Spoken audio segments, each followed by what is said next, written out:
Hello. How are you guys doing? Welcome back. Welcome to the Overseer Pamphlet. My name is Rob, and I'm the host of this one-man show.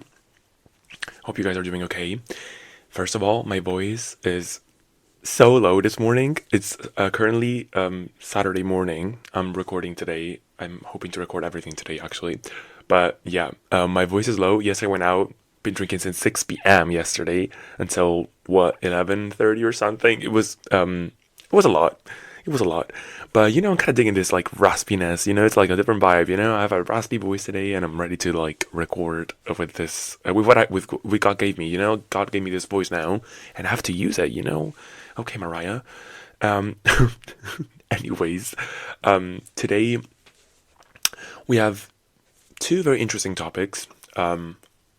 I'm gonna probably do this order. I'm gonna cover them in this order. I'm gonna probably do first the first one, which is basically AI generated deepfakes, definitely linked to the recent events concerning celebrities, specifically Taylor Swift. But yeah, there's a lot to talk about there. Very disturbing topic, to be fair. I mean, it's something that if you're familiar with the internet culture, it's been around for quite a while. But I think now it's been exacerbated by basically the new AI tools that have been going around. So it is something that we need to keep in mind. I think it's worth having a discussion about it. It's actually quite dire, the situation, I would say. But yeah, and then after that, I want to talk about something a bit more. Well, I don't know if it's psychological or not. I mean, it is psychology, to be fair. So, but it's more like relationship related in that sense. I'm going to talk about situationships and mixed signals. Because, girl, this topic is quite personal as well. So we need to like cover that. I needed to cover that. So yeah, we'll get into those two. But first, songs of the week. As usual, we're back. So my first song of the week. Okay, so I guess like there's sort of a theme this week. I don't know what happened to me, but I think it all started because of last week's song, which was "Kiss Me" by Sixpence None the Richer. I fell into a rabbit hole of Y2K songs, like early 2000. You know, they're not like, well, they are pop songs, I guess. So, but they're more like stringy or whatever it is. But anyways, so after that, after last week, I started discovering more songs that I didn't really know about. Because if you weren't aware, I was born in the year 2000, so I do remember some of these songs. But of course, my brain was not sentient enough to like actually reach out for new songs. So yeah. Also, sorry if I slurp. Sometimes I'm like literally drinking some coffee because it's like literally what? It's like almost 8 a.m. and I'm just like, I just wanted to talk, I just wanted to talk. I woke up with a very specific mindset. Also, yes, I woke up at 8 a.m. after being out the entire night. I don't know why my brain does that to me, but maybe it is the alcohol to make me sleep. But to be fair, I can never sleep more than like past 9 a.m. Even if I go out until late, 9 a.m. is the latest I could wake up. Usually I wake up around 7:30, and that's it. But anyways, back to the songs. I was saying, yeah, I discovered a bit of the old, the OG Y2K tracks, and one of the songs of the week is "Torn" by Natalie Imbruglia. That's well, or as the Americans would say, I'm Imbruglia or something. I don't know. That to me sounds wrong because it's very Italian. It sounds very Italian. But anyways, song super nice. It's all the thing with these songs is that they all sound familiar to me because probably I might have heard them eventually sometime, like back when I was a child or something. But yeah, I mean, this song rules. It's so good, and I do really like it because it has a very like acoustic guitar heavy production, which I love personally. I love pop songs that have like a lot of like acoustic guitars in it, and of course the chorus is memorable, and it's just something that I personally love. So go give it a listen. I think you might have heard of it. The other song I want to talk about is "These Words" by Natasha batting field. I only knew one song about from her, and that was Unwritten. Feel the rain on your skin. Feel the rain on your skin. Yeah, that song. That's the only song I knew by her. But these words came out like in the radio playlist that you can do on Spotify. When you select a song, you can like ask Spotify to play you like a radio based on that song, and this song came up, and I was like, hold up, this is a banger. I'm like, I need to put it in. It's very, I would say like this is more like I don't want to say, well, it is pop, but it's also a bit like it has some like hip hop beats. I don't know. It's not hip hop, definitely not hip hop, but it has some sort of like vibe like that. You know what I mean? So yeah, I don't know. I feel like that is also one type of track that I would have loved also when I was younger, but never got a chance to actually, you know, ooh, damn, what was that? But I never got a chance to actually explore. You know what I mean? So yeah, like that's what's up. So that this song also check it out. I'm gonna of course put them all in my playlist that I made, and the third and last song, was, well, I was planning to put two songs by this artist, but I think I'm just gonna like put in one because realistically it's the one I've been listening to the most, and it's called "God in Jeans" by Ryan Beatty. I don't know. His surname is spelled like Beatty. In my brain, it's Beatty, by the way, so it's gonna be Beatty. Probably it's not, but I'm sorry if I'm pronouncing it wrong, but yeah. So go check it out. It's actually a good song as well. I'm not really sure what he's talking about, to be fair. Like, it's definitely like a song about venerating someone else as a hottie, basically. So, sort of like a love song, but very cool track. It's very slowed down. Um, this guy reminds me a bit of Harry Styles in terms of the type of music he makes. Not the voice at all, like nothing at all, but it's just the type of music he makes. Especially his latest album, Calico, is quite good, and it does remind me a lot of like Harry Styles in that sense. So yeah, check it out. Check it out. I'll put them in the playlist, and you can check them out there. But yeah, these are the songs of the week. There this time around only three. I mean, I did listen a bit to the Kaliuch's new album Orchideas, and I liked it, but I think I need more time with it before I actually put my 2 cents on the songs that I listen to that I like the most, I guess. But as of now, I saved 2 songs from that album, and I saved basically Pensamientos Intrusivos and then Temata by both by Kaliuch's on Orchideas album. Yeah, so if you do want to listen to those, go for it. But I'm not gonna put them probably in the playlist. I don't think so. But they're pretty chill, pretty cool. But yeah, we're gonna get into the first topic. Period.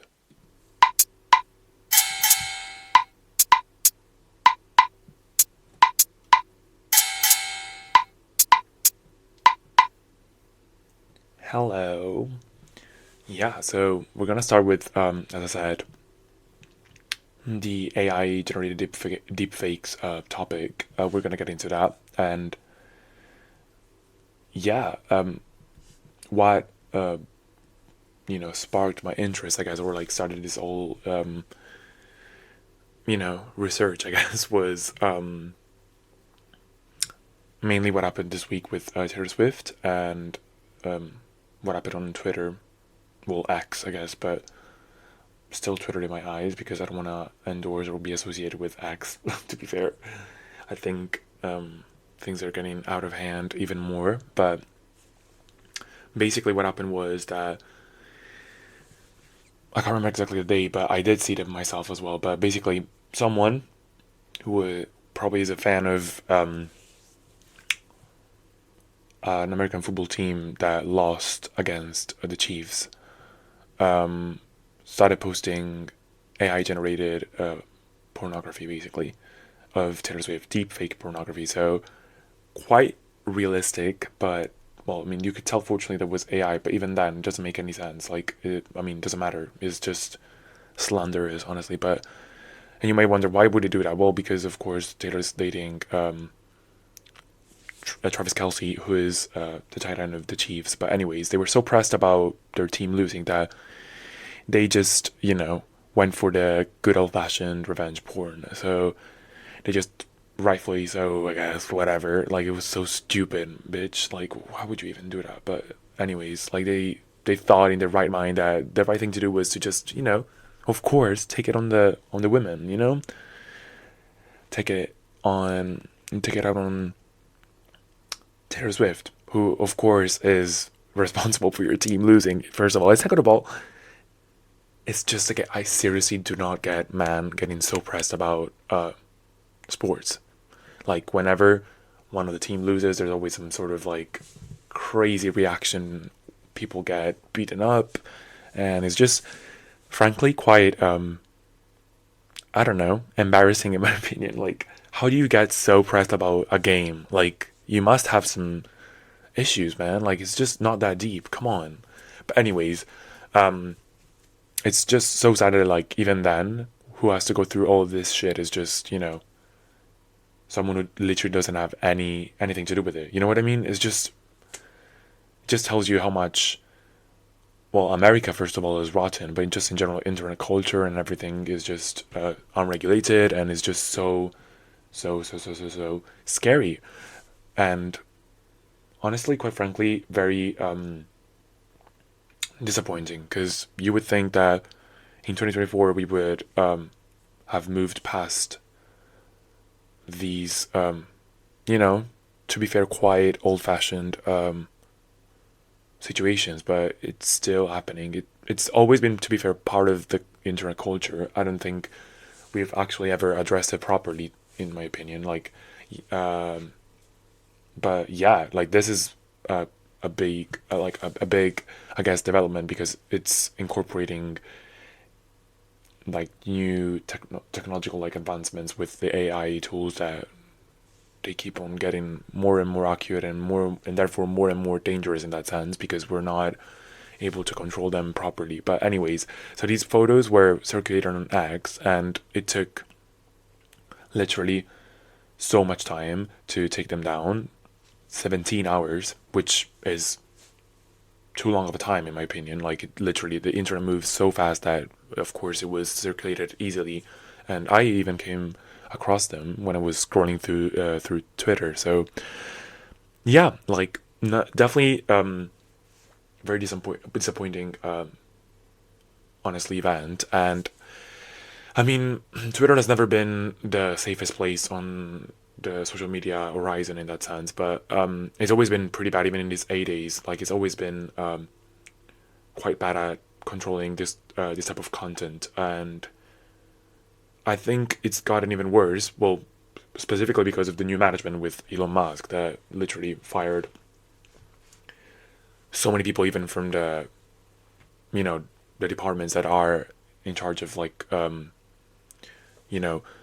controlling the content and approving pictures and all that stuff. So I mean, the team is quite small now, and of course it took them 17 hours, not to like, of course, excuse what happened, but like, it's just quite appalling, honestly. And I mean, these things have been circulating like about different celebrities as well for years and years and years and years. Like, it's always been a thing. It's always been a thing, and I think that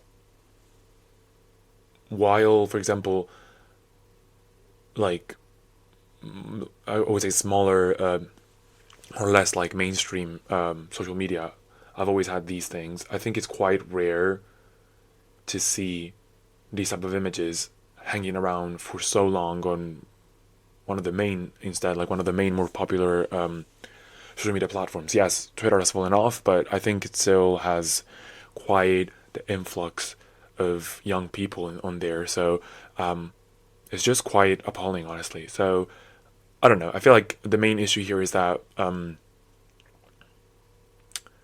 regulation, of course, of these apps. has not been has never been, to be fair, quite good. I mean, I would argue that other social media platforms have become better at this in a way. Like, I know Instagram is always on my fucking neck, even when I simply put a curse word on my stories, for example. So, you know, some social media platforms are well equipped. They have a good team and they have enough, you know, resources to crack down these things. But other places, to be fair, might not even have the resources, but also have people in charge that don't even care about it, to be fair. Like, it took them 17 hours. It's just insane to me. And of course, now she's taking legal action against the person. But here's where it gets tricky, I think. I think she's just, like, she cannot take action right now against the AI tools themselves because there's no legislation, like, or not fully fleshed legislation against AI generated deepfakes. And, you know, it's something that we need to address very quickly. I think it's something that needs to move quickly because, well, I even predicted it, to be fair, in my special episode, like my bonus episode about, you know, the top 10 moments of 2023. I did cover a bit the AI generated images, and I was also wondering what was going to happen in the future because it is a very unregulated space right now, and so many people get harassed and get, you know, involved in these situations that are not pleasant at all, to be fair. It's quite diminishing, especially for women who are, once again, subject to having their bodies controlled. And this time around, even worse because they cannot have a grasp. It's once again back to the fact that they cannot actually regain the control in this case is because it's so unregulated that they don't even know what to do with it. You know what I mean? Like, yes, Taylor Swift is taking action, and I hope that since she's so big that she can actually start another movement where she can, you know, create some change and some positive change that can protect other women. But I just find it so eerie and so stupid. I mean, the main problem here that why legislation is not up to par in that sense is because, well, first of all, these technological changes happen so fast now that it's quite difficult to like keep up with it. But also you have to understand that like legislation has a different timeline. Like, it's so usually laws like take so much time to come into fruition, and the legal timeline and the technological timeline, I guess, they as of now they've never been able to go up to, like, you know, up to speed because it's just two different worlds, and it's quite sad. I mean, I think it's actually quite dire, the situation. I think we need actually to take a bit, a bit of a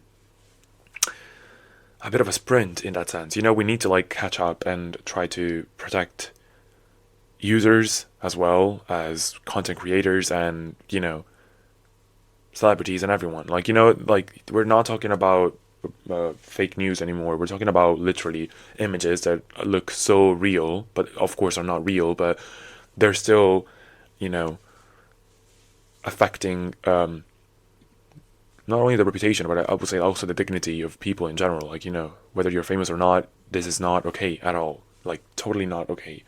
And yeah, like this is just like a recurrent issue. I think there is one, frankly, quite disturbing like recent event in the same fashion with I can't pronounce her name, to be fair, but she's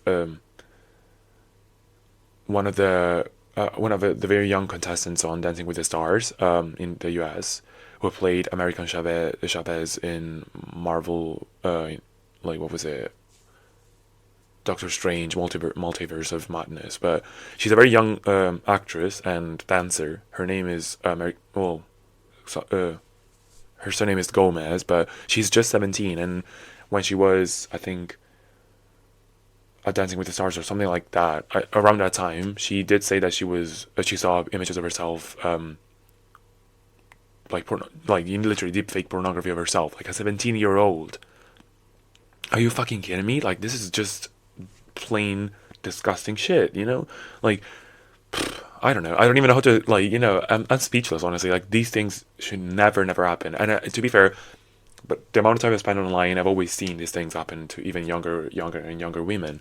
I remember Billie Eilish, for example. I'm not sure if she was underage or not, but that doesn't make any difference because she was just maybe barely above 18, anyways. But doesn't really matter.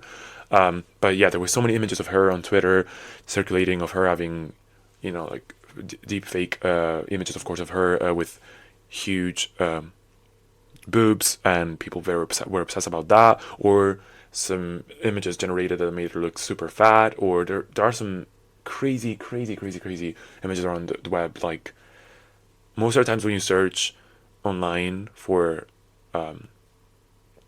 deep fakes about celebrities, 96% I think it's like sexually explicit, which is appalling, honestly. Like it's just, and it raises so many questions about ownership, about creative ownership, about revenge porn. There's so much at stake here, honestly. Like it's so dire. But yeah, as I was saying, I think the issues raised are multifaceted in that sense. One is, of course, the platforms that like are allowing these images to still circulate for such a long time, and I think, well, yes, we need better better regulations in that sense. Like these apps need to like step it up and start paying more attention to these things.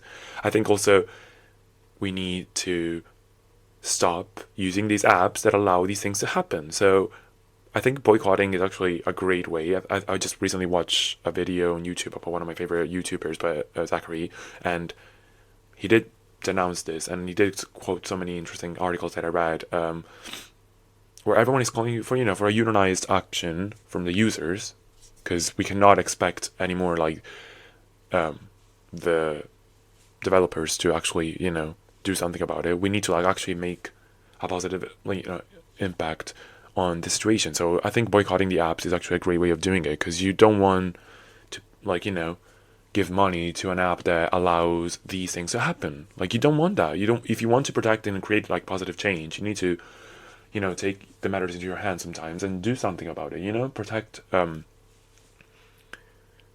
these women that, and honestly also your user experience at the end of the day. So yeah, it's not enough to just spread an hashtag around saying protect Taylor Swift or whatever. I think, well, yeah, that cleans a bit the search, and when you search her name now, it could help by finding now like nice normal images of her. But apart from that, just stop engaging with the app and get to some other apps that are safer, well, better regulated. And yes, no app is perfect, but we should be critical consumers in that sense. We should like choose apps that at least provide us with some modicum of protection and have social values at their forefront instead of just being businesses and all that stuff. So yeah, I definitely recommend trying boycotting the Twitter. I'm personally considering of getting off the app because it's just ridiculous at this point. But yeah, that's one of the issues that I see popping up in my brain. Another, of course, was, as I was saying, like legal issue. And I think, as I was saying, that it is a struggle, of course, to get the laws up to par, but I think it's definitely something that needs to happen. I mean, it's crazy to think that I was looking online a bit about the status of legislation here in the UK, and we're still waiting for a bill. It was called like the online harms bill. It's still due to become law. Like it's just something like crazy, honestly. Like it would create, in that sense, with this bill, a new criminal offense of sharing deepfake pornography, but it's just about sharing it. It's not about actually creating it, and it doesn't really solve the issue of AI generated content at all, to be fair. Like if you want to take action against this type of content, you're still left with very little legislation about it. So yeah, there's not simply like legal complications. There's also like reputational risks. Talents can fall victim to like fake narratives, and explicit content is not about them. I would say definitely like the way like these things could be tackled is to just improve legislation in different areas. Defamation, of course, is one of the main ones. I think it is a clear sign of defamation that, you know, could be like, you know, if you could improve legislation on defamation for these situations with AI tools, then yeah, that's one area of the law that you can improve. Then it's definitely privacy and harassment. Definitely privacy and harassment. Data protection, of course, intellectual property, because it is about also that, and also criminal law, because it is a criminal offense to, you know, basically depict yourself, share, you know, fake images that are not actually yours and you never consented to. You know what I mean? It's just crazy, you know? But yeah, I think what's also interesting here to note is that, yes, AI tools are terrible in that sense, but also can be used at the same time to crack them up. You know what I mean? Like, yes, AI generated images are terrible, but you can also use AI to easily track this, you know, deepfakes and take them down. So you can use the AI tools also to your advantage in a way, which is good. It's a good way of using the AI tools. I think I also said this before. I think when in one of my previous episodes, I think I said about AI being a tool that we should be used, you know, the right way. It can be very productive for so many different fields, and I think we did see very recently some deep concerns about it, but also some great movements towards, like, you know, conciliation with the SAG-AFTRA strike in Hollywood. There were, of course, many concerns about intellectual property and about, you know, creative property and creatives being left behind because of now, like, these tools basically, you know, taking over and delete, like, you know, completely erasing jobs now because you can literally use an AI tool. But I think there was a good, like, unionized movement there, and there's plenty of good, you know, conversations that were that were produced by that. And, you know, there's definitely, we need to, like, learn how to, like, coexist with these advancements, you know. But there's definitely a need to, you know, get these tools under control in a way. They cannot be left like this and like uncontrolled anymore. Like, literally, it's so easy now to generate, like, deepfake pornography. Like, you literally use any AI tool and just give them a prompt, and it would literally create the most vile shit. So why is that still allowed? Why are we still allowing this? We need you know, better. We need better legislation and better control. And I think it just opens up like a floodgate of issues when it comes to, well, in this case specifically, gender and women's bodies and control over women's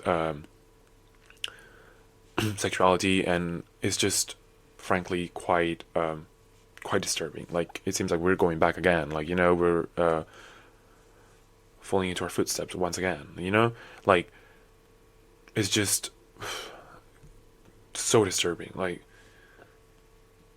it is so. I would also imagine, like, the impact that it must have on these celebrities, specifically, for example, now Taylor Swift. I don't know, or young women. Like I was saying, like a young actress. You know, like, it must be incredibly, like, damaging and abusive and controlling. Honestly, like, they must feel terrible right now. So, a big hug goes to them, and you know, I'm sure Taylor is working behind the scenes to, you know, get something going. Like, she already did so much for example, when it came to scalpers and, like, you know, Ticketmaster. She literally kickstarted a movement in that sense, and also with her re-recording stuff. Like, there's new contracts going on with artists. I'm sure she can also generate a positive feedback in that sense when it comes to AI deepfakes.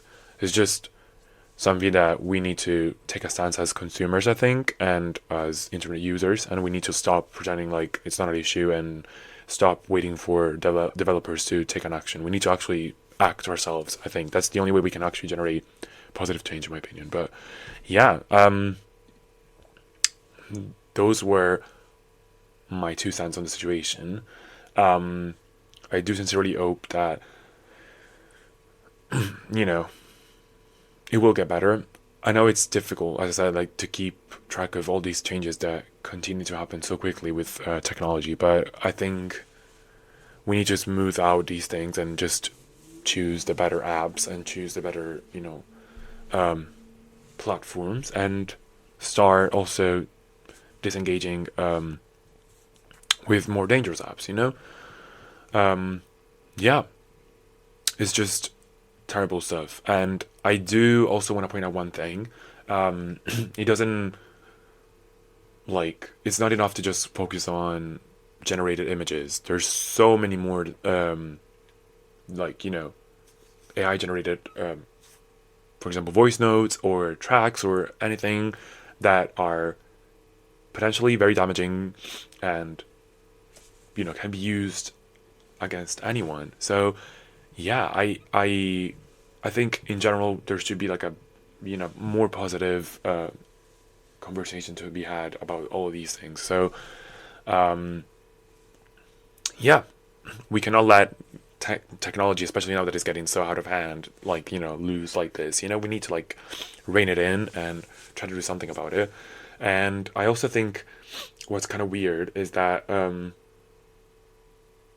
it's been an issue for so long, but it also seems to affect, of course, mostly women. Like, yes, I've seen some AI generated pictures of maybe, who knows, for example, Josh Hutcherson, for example. I've seen some pictures of him, but I've never seen straight up, at least not on Twitter, straight up pornography about men. Or maybe there are some images, but to be fair, that they must be way way way less common compared to women's deepfakes in that sense. So that tells you a lot. That tells you a lot about the kind of people that are on the apps, the kind of people that use these apps, the kind of people that use these tools, and the kind of people that get away with it as well. Because and the kind of people that govern these apps in general, these platforms, they allow these things. So it's just honestly appalling and so crazy. But yeah, these are my 2 cents on the situation. It's quite a serious topic, I guess. So I didn't crack any jokes because, of course, it's serious. It's something that we need to talk about and address. And I hope it sparks more interest on your part, or on your end. On your as a listener. I hope I can at least start a conversation about this. Please do go and inform yourself even more. There's plenty of resources. I'll probably try and move away from Twitter and maybe migrate to Threads, maybe, I guess. It seems that there's plenty of users there, and frankly, I'm sick and tired of Twitter. I'm sick and tired of these things happening. It's just not good. Not good. Yeah. But anyways, we're gonna move on to the second topic, slightly a bit more lighthearted, I hope, and we can just have a giggle, have a little chat about situationships, of course. So yeah, catch you in a bit, and stay safe out there, stay safe and be better, do better as a consumer.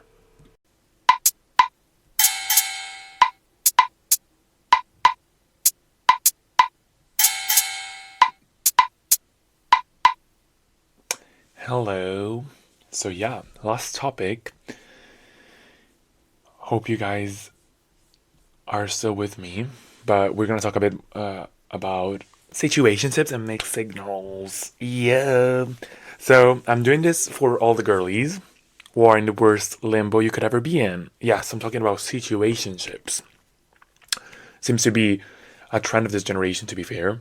This generation's relationships all seem to be more less committal and more like situationships. Honestly, I see more situationships around me than actual proper relationships. But yeah, which tells you a lot about the mental status we're in, to be fair. But anyways, and I'm covering this also for the most part, to be fair, for my own benefit, because anytime I choose to talk about any of these borderline psychological topics, I do it for to ease my mind and to placate my frustrations, I guess. I started this topic more generally to understand the inner psychology of the situationships and the people involved in it, in these type of relationships, I guess, and also how to have a better attitude, I guess, when facing them. So yeah, I can testify I already feel much better like after researching this topic, and I hope you do too after listening to my story, you know? So first of all, what is a situationship? A situationship from various definitions I found online is mostly an undefined relationship where the commitment and its official nature is constantly unclear and left up in the air in that sense. The people involved often have different hopes and they're on two separate tracks, I guess. Different hopes for the relationship in question. They have different ideas about where these things should go. And there's always some sort of uncertainty, I guess. Like uncertainty is the bottom line of these relationships. Like there's no true balance. There's no true defined relationship in these situations.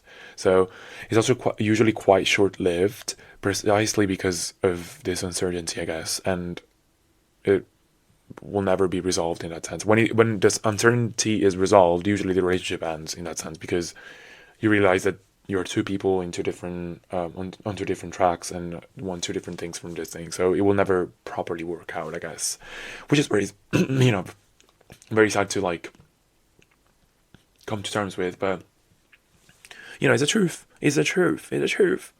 Yeah, some signs that you may be in a situationship. I found them on a Forbes article. It's very interesting.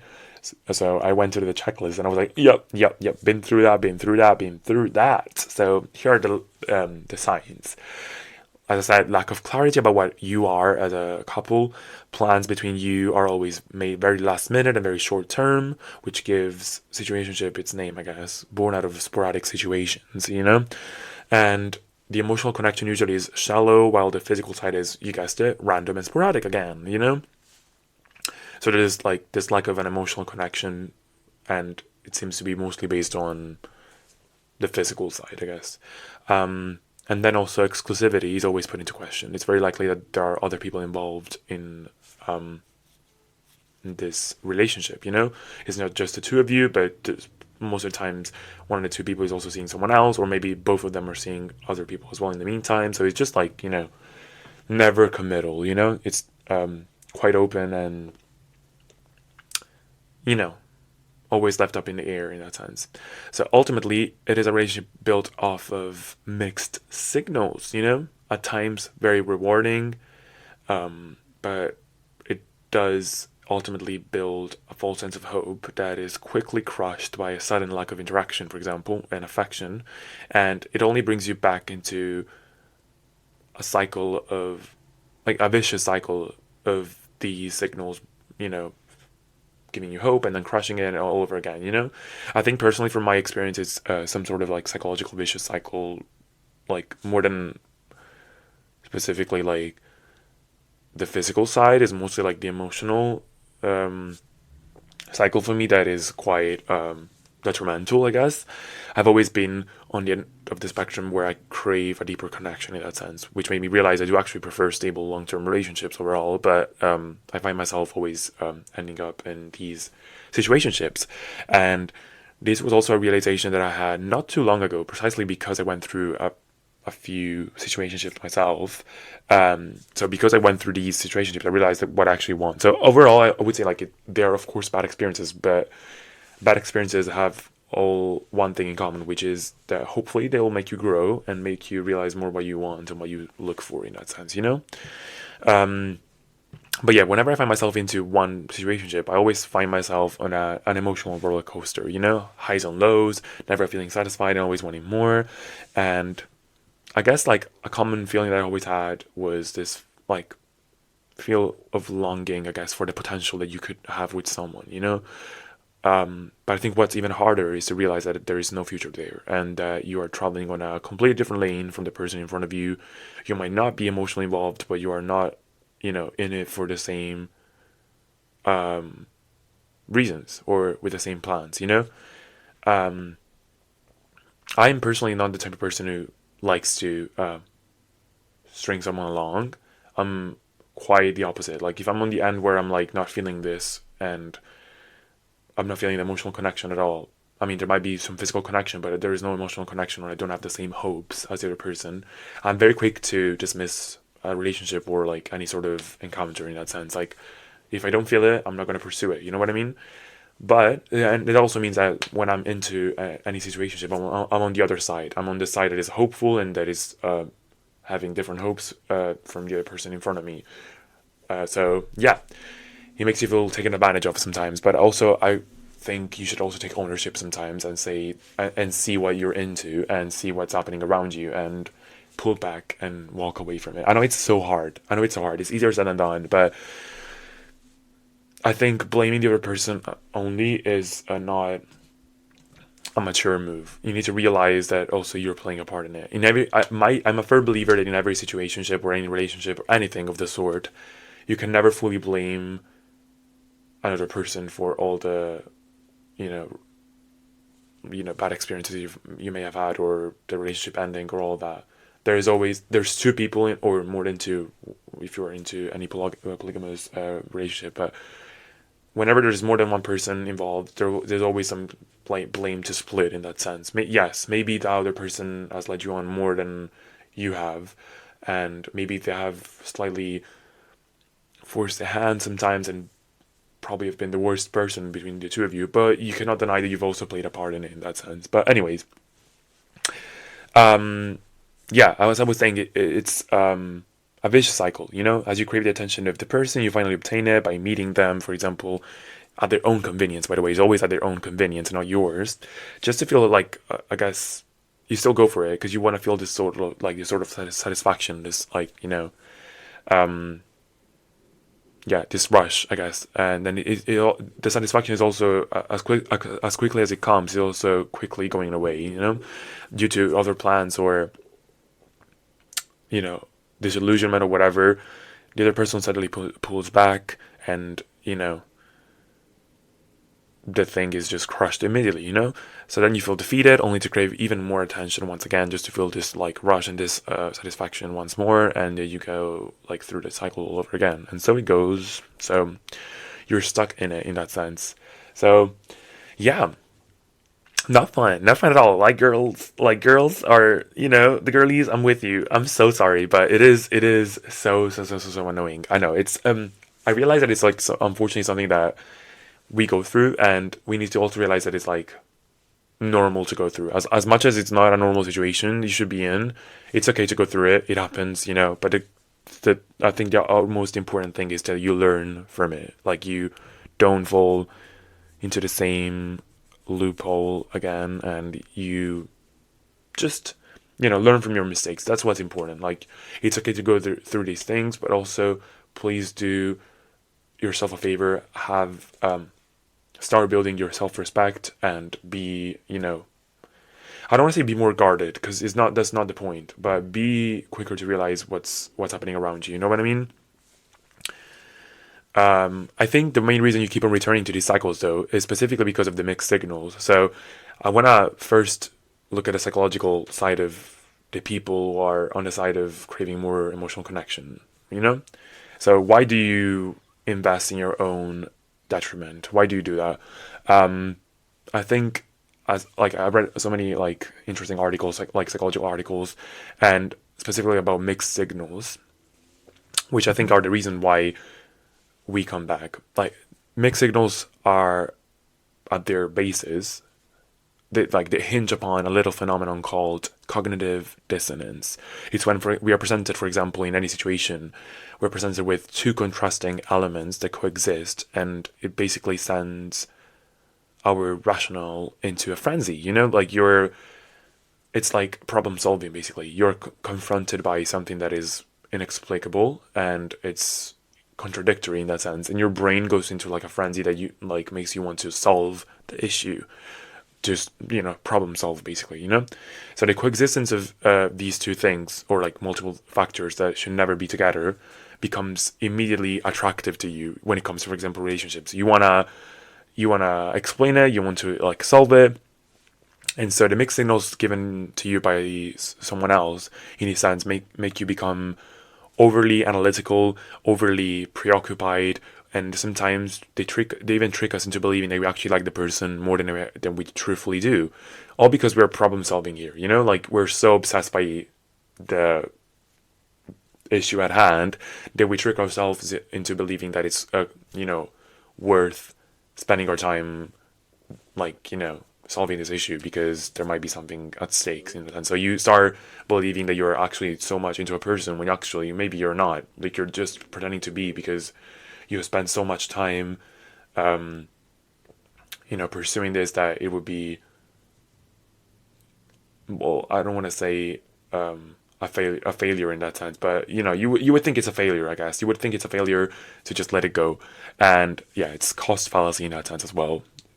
So it's just some little brain tricks that we, like, unfortunately inflict on ourselves, sometimes unwillingly, sometimes willingly. Is just the bottom line is like unsufferable, honestly. So, but yeah, it's I found it so interesting. Like it is, to be fair, if I think about it, it's actually sometimes it stems from that. Like the reason why, for example, I tend to, well, I've come to realization that I'm so attracted to people who are emotionally unavailable, or like any sort of like difficult relationship, is because I enjoy the problem solving of it all. I enjoy the chase. I enjoy the muddy waters. Well, when I say I enjoy it, it's not that I actually enjoy it, but I I love problem solving. I love finding a solution. I love going into these seemingly like unsolvable situations and trying to solve them. You know what I mean? And frankly, it's stupid because literally, if someone wanted to like straightforwardly date you, they would. They literally would. But in my brain, it's boring. You know what I mean? It's so stupid. Like you would think logically the safe bet is to go for someone who is kind and available for you. But I find myself always getting attracted to people, who are, I guess, more unavailable. It's so stupid. I know it's like so dumb to say, but it is. Because I don't know. I feel like there is some sort of like romanticization, I guess, of the idea of, a chase and like, being through it all and then eventually ending up on top. But like statistically, none of these things end up in a relationship at the end. Like even all my friends I've talked to that have gone through similar experiences, none of these things work out in the end. So yeah, we're just basically inflicting pain on ourselves. But it's also normal in a way because I think when there's some sort of like mystery or like unclear situation, there's also some sort of like attractive nature to it. You know what I mean? Like you like the muddy waters sometime, but also you feel, by the same token, I guess, you feel so emotionally drained, so terrible after it. Like you feel like, you're wasting your time sometimes, and then you're eluding, like, you're delusional, you're not making sense, and that you're just, being a stupid person. And I know it's difficult. It's a difficult situation. I know it's quite difficult, but don't worry. At the end of the story, I also have some positive, advices to give in that sense. Right now, we're just analyzing, so bear with me. But yeah, the yeah. So you keep on returning basically to these cycles specifically because of the mixed signals, right? And I guess that's the reason why you pursue, or you find yourself always in situationships, because basically you are, attracted to these unsolvable problems. So that's what I'm saying. Like yes, it is. Like the other person is also at fault because they're leading you on, but it's also your fault as the other person for pursuing something that frankly is never gonna give you much. You know what I mean?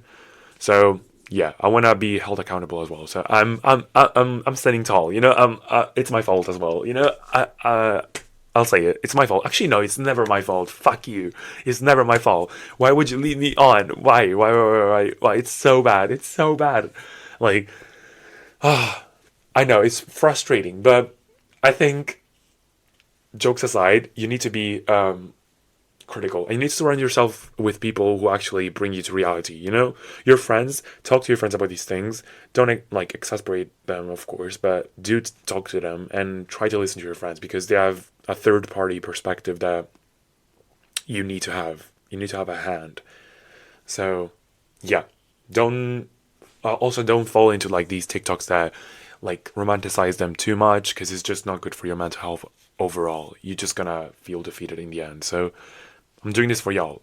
But let's go to the side of the other people, you know, like the other person in the situationship, the one is like supposedly leading you on, right?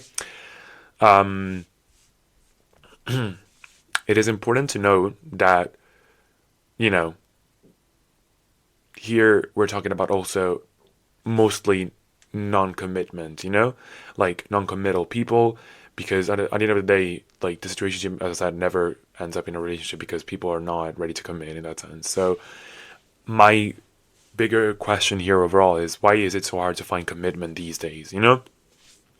I think what I found out is that partly it links back to also what I covered already on my dating apps episode, specifically the sense that nowadays it's so easy to like indulge in this fake idea that we have endless choices, and therefore you are wasting your time if you commit to someone. Like there are so many possibilities, so why would you commit to someone? You know what I mean? So definitely there is some, you know, some fault in that, in the way we use apps, in the way we are immersed in the dating world nowadays, you know?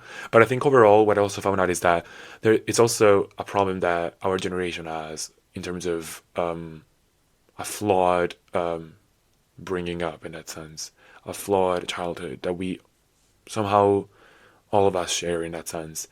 Communication and emotional like intimacy seems to be even rarer these days. Everyone is brought up to be more and more individualistic, I think, without necessarily caring about building some commitment and some true emotional attachments in that sense. I think, of course, the fear of commitment is something that is, to be fair, quite widespread these days, specifically because the way we were brought up and the way we see other relationships evolve when we were children. And it's so bad that it literally even has a clinical word for it. It's called gamophobia, which is basically the fear of being in a monogamous or like even any sort of like commitment in that sense. Yeah. Yeah. So there are so many clinics. I've seen so many web pages of many clinics that trace the origins and the medical origin of gamophobia to the way we were brought up, of course. Many gamophobic people have probably had unavailable parents who have taught them to be self-reliant rather than relying on other people. And this, I will also partly blame the fact that parents sometimes get themselves too involved with work, and of course, now we have both parents working, which is the norm now, which is good, of course. But sometimes both parents get too involved with work and too involved with like their private lives, that they forget they have duties as parents to be there for their children and to be emotionally available and to be showing them good examples in that sense. So I think we have this trend in our generation that we were all brought up by maybe two parents that both worked and worked too much and never properly managed to strike a right balance between working and caring for their children. So yeah, this leads, of course, to even more problems, of course, down the line for us when we approach relationships in general. So, for example, a certain relationship becomes too serious and the level of commitment increases significantly. So, gamophobic people would naturally want to return to their status of comfort, which is self-reliance. It's so weird. Like you become comfortable more with your like being by yourself and being self-sufficient, and you become uncomfortable when you're like presented with a choice of, you know, getting committed to someone. Like that's the bottom line, basically, you know. The interesting thing, in my opinion, is that the many articles point out a fear of positive emotions rather than negative ones. Like many gamophobic people expect to be the only person who can take care of themselves, right? So you become immediately fearful once you feel like you're being chosen or you're being cared for, you're being looked after by someone else that is not you, you know? So if you want to put it in terms of attachment styles in psychology, there's three main categories here that all fall into the gamophobic I guess territory. So anxious, avoidant, and disorganized attachment styles are all potentially feeding into gamophobia in that sense. So yeah, like for example, Sterling, who is a very famous psychologist, does trace a lot of issues of gamophobia to these three types of attachment styles, but the hurdles are definitely not easy to overcome, I think, overall. I mean, you might be scared of committing to someone because you don't want intimacy, like you're scared of intimacy, or you might be afraid of, you know, not being self reliant anymore, or simply you've been shown through your like life basically that many relationships just end up in failures, and then therefore you'd rather be safe than sorry, I guess. But it's just, it deprives you of like the human experience, in my opinion. Like it deprives you of normal human experiences. So, there are plenty of hurdles because of this, I think, because of the way we've been brought up, or we've been shown how to like behave with other people. It's just, but of course, therapy is the first way to go. You know what I mean? Like, go to therapy, man. Go to therapy, unpack these things. If you think that you are in these situations, there are some people who literally have extreme anxiety when it comes to committal and commitment. Committal relationships and commitment. But yeah, I think uncovering your past and the way you were brought up as well, and is definitely a way forward and a first step to unpack all of it. And I don't know, I feel like there's definitely more to be said, more to be taught, I think, also in schools and into, we need to reevaluate maybe the way we are bringing up children, and there's a lot to do in that sense. And I think there's also a lot to do with the way the way it's so gendered, the way like these things are taught, in a sense that women are always taught to be way more emotional and way more caring and way more interested in the emotional side of things, while men are shunned when it comes to these aspects, and they're like brought up to be more resilient and more uninterested and more avoidant when it comes to trying to like build an emotional relationship. Like, you're not supposed to be emotional as a man. That's why you're brought up to do in some countries and in some cultures, which is frankly so stupid, because we just get into the little like stupid games of dividing and how you say, like compartmentalize. Oh my god, I cannot say it, but putting things in compartments, right? Like, we're so keen on like dividing things into categories, that some things are for men and some things are for women, that we lose the sight of what's good for human beings in general. You know what I mean? Like, it's so stupid. I think men should be allowed to be emotional and be open about their feelings and have more productive conversations about them, and in turn they would avoid getting into like these predicaments, I guess. Like, if only it was that way, you know what I mean? If only it happened for real. So yeah, I mean, it's quite weird. But yeah, I do want to, before I get into like the positive things that you can do when you find yourself into a situationship, I do want to also point out that not all mixed signals are definitely like situationships. There's of course a side of mixed signals that is completely normal and completely natural. By their very nature, mixed signals are difficult to interpret. So there's never a say when it comes to like where a person stands in that sense. Like, is it a situationship or is it not? You will never know in that sense. But I don't want to, I don't want to say that all mixed signals lead to a situationship in that sense, because what we can interpret from mixed signal is that the other person hasn't officially chosen to be consistent or committed to you. That's the bottom line. But doesn't mean necessarily that they're into a situationship with you or that you are failing here. You know what I mean? Like, people, for example, Collins, who is a very famous therapist, said that if you decide that consistency or commitment is what you need, then it's easier to determine how to move forward in a relationship then. So you know what to look for, of course. But in the first stages, it's always difficult to ascertain for a fact what both of you want. And it's normal. It happens, you know? If a person is acting like this in this way, there is, of course, a bottom line of that person dealing with an internal conflict. So they may want oppose or contradictory things, such as absolute freedom and safety and security, but they're grappling with the idea of maybe getting to something that is more serious in that sense, you know? And sometimes it does lead into like a proper relationship, which is good. So don't get it twisted. Not all mixed signals are part of a situationship kind of relationship, but it might just be indecisiveness and all that. Yes, it is sometimes true that if a person really wants you, they will pursue you at the end of the day, which is good. It is true. But there's always, like, of course, also in the early stages, there's always some sort of uncertainty that a person goes through. And it's normal, you know? I think also we need to, like, sometimes cut some slack to these people. Like, to the people who give you mixed signals in that sense. Because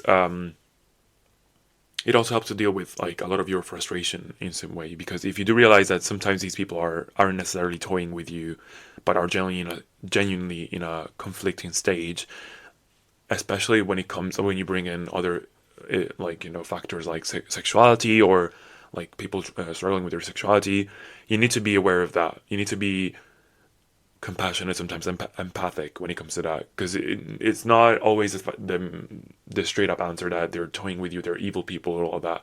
Sometimes the other person might be genuinely like confused and they need time to figure things out, and it's okay to do that. What's not okay is to be led on endlessly. If this thing happens and it keeps on happening over and over and over and over and over again, then, you know, that's when it becomes a problem. You know what I mean? Like if you keep on like being mistreated in that sense, then that's where it becomes a real problem. You know what I mean? Yeah, and also I think sometimes it's important to know that these people don't take these issues as seriously as they should. Sometimes they avoid communicating, and they start blaming you, misinterpreting them, rather than really realizing basically they might need to work on themselves instead of, you know, blaming you. You know, so yeah, be aware of that. But make sure to keep in mind if you're being clear about what your intentions are, you're not going to be on the wrong side here. You know what I mean? What I do suggest is that when you find out what the other person wants and it doesn't align with you, then you should walk away in that sense. I think it's the most important thing here. Know when to walk away, you know? And yeah, like, you know, also if you're faced with someone who has mixed signals, then is also a sign that you're not the one who should change. You're not in the wrong in that sense. You're not the person who should change, but rather the person sending the signals has some inner work to do. You know what I mean? Yeah. So, and also always put your mental health first, girls.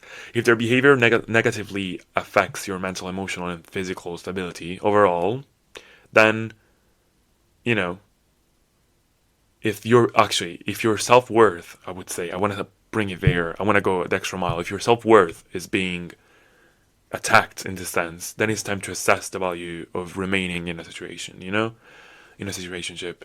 You know, Collins said it best. If you need to walk away, just go, you know, like if you think that your mental health is just hanging by a thread, then do the right decision, like do the right choice, you know, go for it and get out of there, basically. But yeah, to end on a more positive note, I just want to get into how you can deal with like the mixed signals of it all, the situationship. You know, how can you avoid stressing out too much about it? How can you face them? What should you do in these situations? I found a very helpful article on Medium. Medium is a website, I guess, like a media website about specifically psychology and relationships and all that stuff. And I really liked the way they put it. Like, it's so so empowering in that sense. So when you're faced with like a mixed signals, you have usually three choices here. The most natural one is to find clues and again problem solve and solve this cognitive dissonance. Of course, the most natural one is, of course, is to find then like credibility to your theory, to analyzing and sometimes over analyzing and becoming even more obsessed. So basically, the end product of all of this, that is sometimes the most natural thing that we do, is to overanalyze and become more obsessed and more, I guess, affected by the whole situation, right?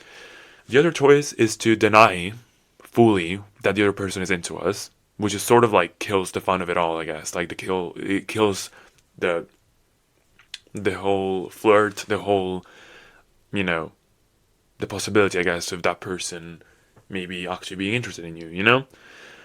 So there's no fun in that, in my opinion. There's no fun in that. Like I think in a certain to a certain extent, you should always entertain these things to the minimum level, just because it's fun. I think if you truly enjoy like the flirt game and all of that, just entertain it on a minimal level, and you know, for not indefinitely, like not for like whatever, like for years, but of course until you're satisfied and you're still like having fun with it, just entertain it. You know what I mean? So don't kill it off. Don't start off with that, but also don't feed into it. You know what I mean? So you're left with the third choice, which is the ultimate solution and the most empowering thing ever, in my opinion. It's so good. When I read this, I was like, oh my god, actually, they're so right. You know, they did that. But yeah, the choice you're left with here is to instead take the priority away from the situationship or the person you're in front of, like the person you're facing in that sense, and substituting it with your own self realization. You know what I mean? That means basically doing things we like, sports, books, art classes, work, anything that interests us, honestly. Anything that's like productive and, you know, gives us better self worth. That in turn does two things, you know? One, you create a system of internal validation, basically, that reduces only the reliance on the other person, right? So you become self-reliant in that sense. You become, you know, you have a system that you know that it's good for your own mental health and that you're valuable as a person, regardless of what the other person might think of you, which is good. Like you sort of realize that the other person is not a need but a want, and something, an additional thing, you know, that is nice to pursue, but is not at the end of the world if it doesn't work out. You know what I mean? So if everything goes wrong, basically, you will still have these pillars that give yourself a purpose and a deeper appreciation of yourself, right? And the other thing that this thing does is to make you not only a more exciting person, but also unfazable in that sense. Like when someone cannot phase you, you become the prize, right? Like you flip the expectations around, you know? You flip the attention back to the other person, right? You start being chased and they begin to wonder how you feel and how to win you over, not the other way around. You don't start like becoming obsessed on how to win them over, but they start doing that with you. Like you become more of an interesting person yourself, and therefore the other person becomes obsessed with you. So period. Like girl, we are working here. Here we're working with something interesting, you know? Yeah. So keep these things in mind whenever you're faced with mixed signals and situationships. Try to like avoid stressing too much about it. Pursue your own interests. They're an additional thing. This person you're dealing with is an additional thing. It's a purse. It's a purse. It's an accessory. Something that you might want, but you don't need. You know what I mean? So focus on yourself. Become a better person yourself. Become more attractive yourself in that sense. Become more unfaceable. You know? You cannot be faced. You shouldn't be faced by these things. Occupy your mind and your time with other things. I know it's difficult to do. I know you're fixated on someone and you're trying your best, but try and occupy your time with other things. Try to become more independent, you know? And I guarantee that you will get out of that little like vicious cycle, and you'll become, you know, and you'll just face these things as more of a casual thing, you know, like you'll give less importance to how this is gonna go and how this is gonna end, you know. Do that for yourself. Do that to yourself, and just, you know, try to chill out the best you can, you know? It's all good. It's all gonna be fine. Girlies, I'm with you. And no matter what, if he wrongs you, we're all gonna kill him. Period. No matter what, your friends are always gonna have your back. Keep that in mind. Have this sort of mindset. You know what I mean? So, yeah. Hopefully, I was able to communicate a bit more. You know, more positive things about these situationships, and I hope. Well, I definitely help myself when doing this because I am dealing with so many of these issues now, and I've had them before as well.